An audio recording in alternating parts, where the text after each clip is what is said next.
Hello friends, स्वागत है आप सभी का हमारे चैनल चलो फिल्म सुने में। आज हम एक्सप्लेन करने जा रहे हैं 2008 में आई एक थ्रिलर फिल्म मिस्रीन पब्लिक एनिमी नंबर 1 को। ये मिस्रीन किलर इंस्टिंक्ट का दूसरा पार्ट है और अगर आप डायरेक्ट इस वीडियो पे आए हैं तो पहले आप फर्स्ट पार्ट देख लीजिए, वरना फिर ऐसा हो सकता है कि आपको इस वीडियो में कुछ चीजें समझ में ना आए। फर्स्ट पार्ट का लिंक मैंने आई बटन और कमेंट सेक्शन में दे दिया है, तो आप इसे वहां से देख सकते हैं। और मिस्रीन पब्लिक एनिमी नंबर 1 की IMDb रेटिंग है 7.5 आउट ऑफ 10। ये फिल्म रॉटन टोमेटोज पर 81% फ्रेश है। इस फिल्म की मेटाक्रिटिक है 72% और इसे 88% गूगल यूजर्स ने लाइक किया है। और फ्रेंड्स, अगर आप मेरी वीडियो देखते हैं और आपको पसंद आती है और फिर भी अभी तक आपने चैनल सब्सक्राइब नहीं किया है तो प्लीज मेरे चैनल को सब्सक्राइब कर लीजिए, ताकि जब भी हम नई वीडियो डालें आपको नोटिफिकेशन आ जाए। और वीडियो में अगर कुछ अच्छा लगता है या फिर बुरा लगता है तो उसे हमें कमेंट करके बताएं, और अगर वीडियो पसंद आती है तो उसे लाइक करें। तो let's roll up the intro और चलो फिल्म सुने। जहाँ पर इस मूवी का फर्स्ट पार्ट खत्म हुआ था, ये मूवी वहीं से शुरू होती है। मतलब फर्स्ट पार्ट में हमने एक सीन देखा था जहाँ पर जैक को कुछ लोग शूट कर देते हैं, तो ये फिल्म वहीं से शुरू होती है। अब जैक मर चुका होता है और कार में उसकी लाश पड़ी होती है। इसके बाद पुलिस उसकी लाश को बाहर निकालती है और सीन यहाँ से कट होता है और सीधे शिफ्ट हो जाता है फ्लैशबैक में। जैक कभी भी अपने किसी एक पार्टनर के साथ टिकता नहीं है, या फिर यूँ कहे कि उसका पार्टनर कभी भी उसके साथ टिकता नहीं है। मतलब उसके पार्टनर्स हमेशा बदलते रहते हैं। तो इस बार भी वो एक नए पार्टनर को लेकर कुछ बैंक पे रॉबरीज करता है और पुलिस की उस पर नजर होती है तो वो पकड़ा भी जाता है। यहाँ पर कोर्ट में उसका केस चलता है जिसके लिए उसे कोर्ट में प्रेजेंट होना था, तो पुलिस उसे हथकड़ियां लगाकर कोर्ट लेकर जाती है। कोर्ट रूम जाते वक्त रास्ते में जैक बोलता है कि उसे वॉशरूम जाना है। पहले तो कॉप्स मना करते हैं पर बाद में वो मान जाते हैं। फिर वो उसे वॉशरूम लेकर जाते हैं। वॉशरूम में उसके साथियों ने उसके लिए गन छिपाई होती है जिसे वो अपनी पॉकेट में छिपा लेता है और वहाँ से निकल कर फिर वो सब कोर्ट रूम जाते हैं। कोर्ट रूम में जैसे उसको मौका मिलता है वैसे वो अपनी गन निकालता है और पुलिस के ऊपर गन पॉइंट कर देता है और कहता है कि उसकी हथकड़ियाँ खोलो। अब पुलिस जल्दी से उसकी हथकड़ी खोल देती है। फिर वहाँ से भागते हुए जाता है और वहाँ के मेन जज को एक गन पॉइंट पे ले लेता है और उसको गन पॉइंट पे करके वो सबसे बचते हुए वहाँ से निकल जाता है। बाहर उसके फ्रेंड्स उसका कार में वेट कर रहे होते हैं, जिनके साथ वो बैठकर यहाँ से भाग जाता है। अब अपने सीक्रेट हाउस पे पहुंचने पर उसका फ्रेंड उसे बताता है कि तुम्हारे पापा की तबीयत बहुत ज़्यादा ख़राब है, तो तुम एक बार जाकर उनसे मिल लो।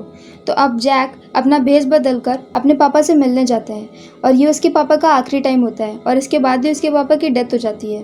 अब क्योंकि जैसे कि मैंने बताया कि उसकी टीम बदलती रहती है, तो फिर वो एक नए इंसान को लेता है जिससे कहता है कि उसे कार ड्राइव करनी पड़ेगी। अब वो बैंक रॉबरी करने जाते हैं और जैसे वो लोग रॉबरी करके बाहर निकलते हैं कि उनके उस साथी को पुलिस ने पकड़ के रखा है। असल में जब वो आदमी कार में बैठकर जैक और उसके साथी के आने का वेट कर रहा था, तभी उसकी एस्ट्रे में बहुत ज़्यादा सिगरेट इकट्ठा हो गई थी, तो वो उसको ऐसी बाहर फेंक देता है। और बाहर ये सब करना अलाउड नहीं होता है, मतलब बाहर आप यहाँ की तरह कहीं पे भी कचरा नहीं डाल सकते।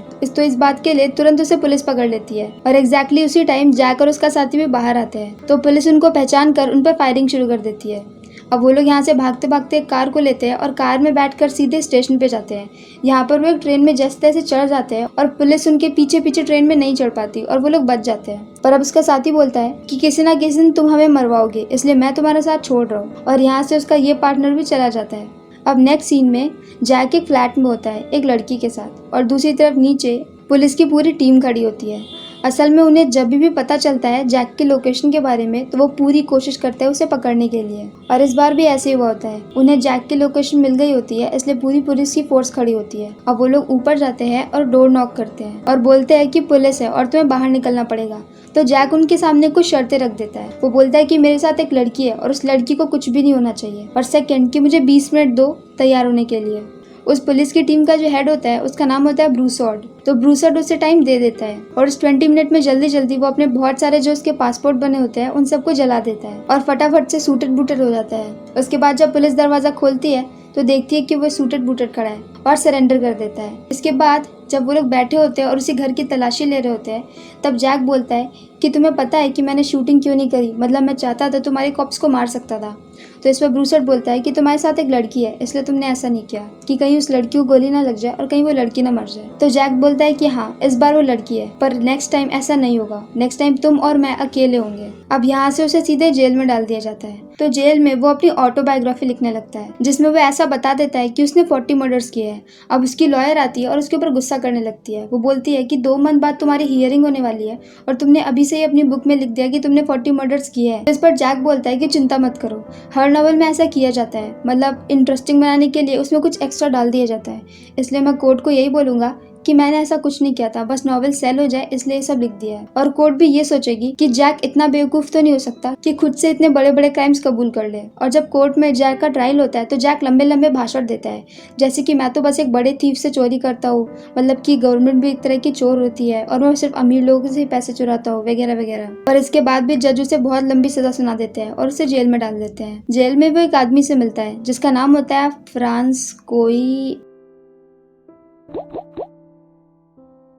François, जिसका नाम होता है फ्रांसिस। मैं इसे फ्रांसिस ही बोलूंगी।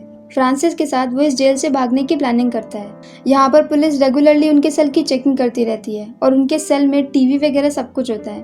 तो ऐसे ही एक दिन पुलिस जब चेकिंग के लिए आती है तो वो फ्रांसिस के बॉक्स के डिब्बे में मेटल डिटेक्ट करते हैं, पर इस पर उन्हें लगता है कि शायद ये एल्युमिनियम फॉइल की वजह से डिटेक्ट कर रहा होगा, तो वो उसके बिस्किट के डिब्बे को चेक नहीं करते।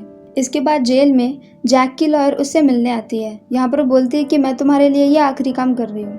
और इसके बाद जैक वहाँ के चीफ को बोलता है कि फ्रांसिस के पास मेरे कुछ पेपर्स रखे हैं, क्या तुम प्लीज़ वहाँ से ले आओगे। तो वो चीफ इसके लिए मान जाता है और जैसे ही चीफ जाता है वैसे वो लॉयर उसे गन्स देती है और जैक उसे अपने कपड़ों में छिपा लेता है। दूसरी तरफ फ्रांसिस उनके आने का वेट ही कर रहा होता है। जैसे पुलिस आती है तो वो अपने उसी बिस्किट वाले डिब्बे में से एक स्प्रे निकालता है और मौका मिलने पर पुलिस की आंखों में डाल देता है और उन दोनों को मारकर अपनी सेल में बंद कर देता है। तभी दूसरी तरफ से वहाँ पर जैक आ जाता है गन्स लेकर और वो उसे एक गन पास कर देता है। फिर वो दोनों दो पुलिस वालों को पकड़ते हैं और उनके कपड़े उतरवा लेते हैं और उनके कपड़े खुद पहन लेते हैं। और फिर वो तीसरे सेल में से एक कैदी को निकालते हैं और उससे बोलते हैं कि तुम्हें कैदी बन के हमारे साथ चलना पड़ेगा और हम तुम्हें यहाँ से बाहर निकालेंगे।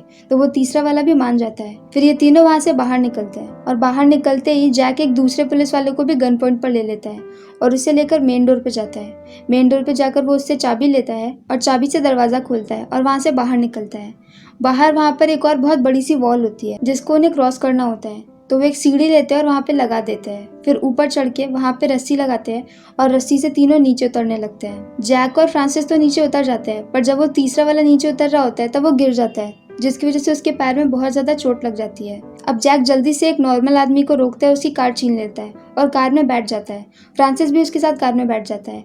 अब जैक वेट कर रहा होता है कि वो तीसरा वाला भी आ जाए, पर तभी वहाँ पर पुलिस आ जाती है और तीसरे वाले को शूट करके मार देती है। तो जैक और फ्रांसिस को वहाँ से भागना पड़ता है। अब नेक्स्ट सीन में जैक और फ्रांसिस पुलिस वालों की नकली आईडी बनाकर एक कसिनो में जाते हैं और वहाँ के मालिक से मिलते हैं और अंदर जाकर वो ओनर को गन पॉइंट पर ले लेते हैं और उससे उसका सारा पैसा चुरा कर वहाँ से भी भाग जाते हैं। अब इस चोरी के बाद पुलिस आर्मी वालों की हेल्प लेती है और पूरी आर्मी लग जाती है जैक को ढूंढने के लिए और पुलिस भी लगातार जैक का पता लगाने की कोशिश कर ही रही होती है। तो जैक और फ्रांसिस यहाँ से भागते हुए जंगल में जाते हैं और जंगल में एक घर मिलता है जहाँ पर वो एक फैमिली को हॉस्टेज बना लेते हैं। फिर वो उस फैमिली से बोलते हैं कि तुम चारों को एज अ वेकेशन की तरह से कार में जाना है और हमें डिग्गी में लेकर जाना है और जब पुलिस के चेकिंग वाला एरिया क्रॉस हो जाएगा तो तुम हमें उतार देना बस और हम तुम्हें छोड़ देंगे। अब उस फैमिली के पास कोई दूसरा रास्ता तो होता नहीं है, तो वो लोग मान जाते हैं। यहाँ पर जब वो लोग चेकिंग वाले एरिया में पहुंचते हैं तब सबकी डिग्गियां चेक हो रही होती है, पर लकीली जब उनकी चांस आती है तब उनके पीछे से एक बड़ी सी गाड़ी आती है जिसपे पुलिस को ज्यादा शक होता है। तो पुलिस उनको जाने को बोल देती है और पीछे वालों की चेकिंग करने लगती है। अब काफी आगे चलकर वो आदमी जैक और फ्रांसिस को डिग्गी से बाहर निकाल देता है। तो जैक उसको रिवॉर्ड के तौर पे थोड़े से पैसे दे देता है, पर फ्रांसिस को ये बात कुछ खास पसंद नहीं आती। फ्रांसिस बहुत ही ग्रीडी और लालची होता है, जबकि जैक बोलता है कि उसने मुंह बंद रखा, हमारी इतनी हेल्प की और हमने उसके कपड़े भी पहने हुए हैं, मैं इसलिए उसे पैसे दे रहा हूँ। और फिर यहाँ पर उतरने के बाद जैक और फ्रांस जंगल के रास्ते जाने लगते हैं। दूसरी तरफ पुलिस और आर्मी भी जंगल में तलाशी ले रही होती है। यहाँ पर लोग चलते चलते एक नदी के पास पहुंचते हैं, जहाँ पर जब वो लोग नदी के अंदर पहुंच जाते हैं तो जैक बोलता है कि मैं पैसे दूसरी साइड में फेंक देता हूँ और वो अपने शेयर के साथ ऐसी कोशिश भी करता है, पर वो पैसे बह जाते हैं और उसका सारा पैसा उसकी आंखों के सामने चला जाता है। इसके बाद उन्हें वहाँ पर एक नाव दिखती है, तो आगे का रास्ता वो लोग नाव से क्रॉस कर लेते हैं। अब नेक्स्ट सीन में हम जैक को एक बार में देखते हैं जहाँ पर एक दूसरी लड़की सिल्विया से मिलता है। उसकी सारी गर्लफ्रेंड्स उसे हमेशा बार में मिलते हैं, तो अब सिल्विया उसकी नई जीएफ होती है और पहली मीटिंग के बाद वो और सिल्विया टाइम पास में बिजी हो जाते हैं। इसके बाद जैक अपना एक इंटरव्यू देता है और इस इंटरव्यू की वजह से वो काफी ज्यादा फेमस हो जाता है और मैगजीन्स वगैरह में हर जगह पे उसके आर्टिकल्स निकल रहे होते हैं। फ्रांसिस को ये सब पसंद नहीं होता है, पर जैक को इसमें मजा आ रहा होता है। अब एंड में फ्रांसिस बोलता है कि तुम कभी भी रुकोगे नहीं, तुम्हारी कोई डेस्टिनेशन नहीं है, तुम्हें बस ये सारे काम करते ही जाने हैं, जबकि मुझे ये चोरियां वगैरह करके प्रॉफिट चाहिए। और ऐसा बोल करके के वो जैक का साथ छोड़ देता है। अब इसके बाद जैक एक और नया पार्टनर बनाता है और उसके साथ एक बिलियनियर को किडनैप करने का प्लान बनाता है। यहाँ पर वो पुलिस बन के बिलियनियर के घर में जाते हैं और बोलते हैं कि आपने जो अपार्टमेंट रेंट पे दिए है उन लोगों ने हमसे आपकी शिकायत करी है, तो आपको एक बार वहाँ पर चलना पड़ेगा। और वो बिलियनियर उनकी बात मान लेता है और इस तरह से बहुत आसानी से उस बुड्ढे को किडनैप कर लेते हैं। इसके बाद वो बुड्ढा बोलता है कि मेरा बेटा तुम जितने पैसों बोलोगे उतना दे देगा। और जैक उसके बेटे से पैसे लेने भी जाता है, पर जब वो पैसे लेने पहुंचता है तब वो दूर से ही देख कि उसके बेटे के साथ पुलिस भी होती है और ये देखकर जैक को बहुत ज्यादा गुस्सा आता है। तो वापस आता है और उस बिलियनियर पे गुस्सा करता है। तो इस बार वो बिलियनियर बोलता है कि नेक्स्ट टाइम ऐसा कुछ भी नहीं होगा और फिर जैक को पैसे मिल जाते हैं और जैक उस बिलियनियर को भी छोड़ देता है। पर इस काम के बाद इसका ये पार्टनर भी चला जाता है, तो फिर वो एक और नया पार्टनर बनाता है जिसका नाम होता है चार्ली। अब ऐसे एक दिन चार्ली और वो बैठे होते हैं कि तभी वो मैगजीन में पढ़ता है कि उसके बारे में किसी रिपोर्टर ने अनशन बातें लिख दी है, मतलब कि वो अपने दोस्तों का साथ नहीं देता वगैरह वगैरह। और इससे पहले मैगजीन में उसकी काफी तारीफ लिखी गई थी कि वो बहुत ही ऑनरेबल गैंगस्टर है ये सब। तो इस बार अपनी बेइज्जती पढ़कर जैक को बहुत ज्यादा गुस्सा आता है। तो इसके बाद वो उसी रिपोर्टर से इंटरव्यू देने का बहाना लेकर उसे एक गुफा में लेकर आता है जहाँ पे वो उसे बहुत बुरी तरह से मारता है और एंड में उसे शूट करके वहीं पे डाल देता है। और अब उसकी डेड बॉडी की फोटो क्लिक करके वो मीडिया में भेज देता है और ये फोटोज देखने के बाद पूरी मीडिया उस पर भड़क जाती है। अब तक उसके बारे में जो अच्छी बातें लिखी जा रही थी तो वो सब हट के अब उसके बारे में सिर्फ बुरी बातें लिखी जा रही होती है। अब चार्ली उसे समझाता है कि तुमने मीडिया से पंगा लिया है, पहले पुलिस तो अगेंस्ट थी, अब मीडिया भी हो गई है। और ये बोलकर चार्ली भी उसका साथ छोड़ देता है। जैक ये सारे अनशन काम इसलिए करता है क्योंकि उसका ऐसा मानना होता है कि उस इंसान को मरने का डर नहीं होता जिसे पता है कि जिंदा कैसे रहा जाता है, और उसने अपनी जिंदगी जी है इसलिए उसे मरने का बिल्कुल भी डर नहीं है। और वो कभी भी रूल्स को नहीं मानना चाहता, मतलब वो किसी के भी अंडर में काम नहीं करना चाहता। वो कभी भी गवर्नमेंट के बनाए हुए रूल्स को और उनकी बंदिशों में नहीं रहना चाहता, इसीलिए वो हमेशा गवर्नमेंट के रूल्स को तोड़ता रहता है और जैसे उसको पसंद आता है, जो उसका मन करता है वही काम करता है और इसीलिए वो हमेशा ऐसे फंसता रहता है। पर इतना लंबे टाइम के बाद भी अभी भी उसकी गर्लफ्रेंड सिल्वी उसके साथ होती है, तो वो सिल्वी के साथ एक नए अपार्टमेंट में शिफ्ट हो रहा होता है। और दूसरी तरफ ब्रूसार्ड को एक बार फिर से उसकी लोकेशन पता चल गई होती है, तो इस बार ब्रूसार्ड आर्मी और बहुत ज्यादा फोर्स के साथ जाता है और वहाँ के पूरे एरिया में हर जगह से उस पर नजर रखता है। और जैसे ही जैक सिल्विया के साथ अपना सारा सामान लेकर कार में बैठ के निकलता है, वो एक ब्लू ट्रक से उसका पीछा करने लगते हैं और मौका मिलते ही वो उसे शूट कर देते हैं। ये मूवी का वही सीन होता है जो हमने फर्स्ट पार्ट के एकदम स्टार्टिंग में देखा था, जहाँ पे कुछ लोग अचानक से निकलकर उस पर फायरिंग करने लगते हैं। इस फायरिंग में वो उसे 1 सेकंड का भी टाइम नहीं देते हैं और सीधे उसे मार देते हैं, पर वो सिल्विया को नहीं मारते और सिल्विया बच जाती है। इसके बाद वो सिल्विया को बाहर निकाल लेते हैं और अब ब्रूसार्ड मीडिया को ये बताता है कि उसने हम पर गन पॉइंट की थी, हमारे पास और कोई ऑप्शन नहीं था उसे शूट करने के अलावा, इसलिए हमने मार दिया। जबकि रियलिटी ये थी कि अब तक हर कोई जैक से परेशान हो चुका था। वो इतनी सारी जेल से भाग चुका था और इतने सारे क्राइम कर चुका था कि उन्हें पता था कि उनके पास ज्यादा मौके नहीं मिलेंगे उसे पकड़ने के लिए, और वो अगर उसे पकड़ भी लेते हैं तो भी कोई फर्क नहीं पड़ेगा क्योंकि एंड में वो जेल में जाएगा और वहां से भाग जाएगा। इसलिए वो उसका एनकाउंटर कर देते हैं और जैक की मौत के साथ जहाँ से कहानी शुरू हुई थी वहीं पर एक कहानी खत्म हो जाती है। आई नो ये एक्सप्लेन कोई उतना ज्यादा अच्छा नहीं था, लेकिन ये उस मूवी का सेकंड पार्ट है, मतलब ये दोनों पार्ट कंप्लीट पार्ट्स हैं। अगर आप फर्स्ट पार्ट सुन के तब सेकंड पार्ट सुनेंगे तो आपको पूरी कहानी अच्छे से समझ में आएगी और तब शायद आपको ये स्टोरी पसंद भी आए। ये एक रियल गैंगस्टर की स्टोरी है जहाँ पर कैसे वो एक आर्मी में सोल्जर होता है, फिर वो एक छोटा मोटा चोर बनता है, फिर गैंगस्टर बनता है और एंड में कैसे उसकी डेथ होती है। ये कहानी उसके लाइफ के बारे में है जो कि पूरे 2 पार्ट्स को सुनने पर ही कंप्लीट समझ में आएगी। तो अगर आपको हमारा एक्सप्लेन पसंद आया हो तो प्लीज हमारी वीडियो को लाइक करें, शेयर करें, हमारे चैनल को सब्सक्राइब करें। तो मिलते हैं नेक्स्ट वीडियो के साथ। Bye bye.